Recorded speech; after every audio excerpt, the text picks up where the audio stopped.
আসসালামু আলাইকুম। সবাই কেমন আছেন? আশা করি সবাই অনেক ভালো আছেন। আজকে নতুন আরেকটি ভিডিও নিয়ে চলে আসলাম। আজকের ভিডিওটি অন্যান্য ভিডিও চেয়ে একদমই আলাদা।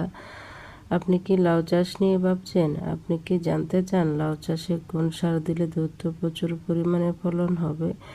লাউ গাছে লাউ আসছে কিন্তু ছোট অবস্থাতেই ঝরে যাচ্ছে বা পচে যাচ্ছে। আপনি কি লাউ গাছে বেশি ফলন বাড়াতে চান ছোট গাছে?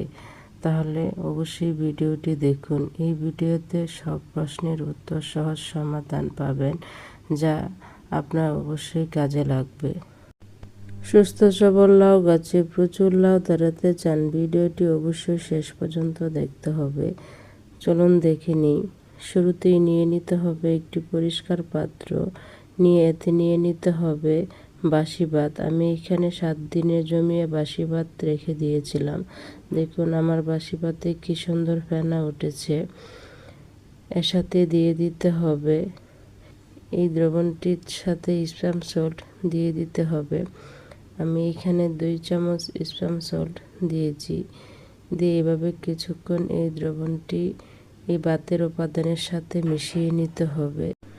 গাছের গোড়ায় বাসি ভাত প্রয়োগ করে খুব সহজে ফলন বাড়িয়ে নেওয়া যায়। এই পদ্ধতি ফলন বাড়ানো যাওয়ার পাশাপাশি অন্যান্য সমস্যার সমাধান হবে। এটি এভাবে কিছুক্ষণ গুলিয়ে নিতে হবে। এই দ্রবণটি বেশ কিছুক্ষণ সময় ধরে এভাবে গুলিয়ে নিতে হবে। এটি গোলানো হয়ে গেলে এর সাথে আরেকটি উপাদান দিতে হবে, সেটি হলো হলুদ। আমাদের প্রত্যেকের বাড়িতে হলুদ থাকে। 1 চামচ হলুদ দিয়ে এভাবে আবার কিছুক্ষণ গুলিয়ে নিতে হবে। হলুদ দিলে যে ছত্রাকের উপদ্রব হয় না। এভাবে 1 চামচ হলুদের গুঁড়া দিয়ে কিছুক্ষণ গুলিয়ে নিতে হবে। গোলানো হয়ে গেলে এর সাথে 250 মিলি সাদা পানি দিয়ে দিতে হবে।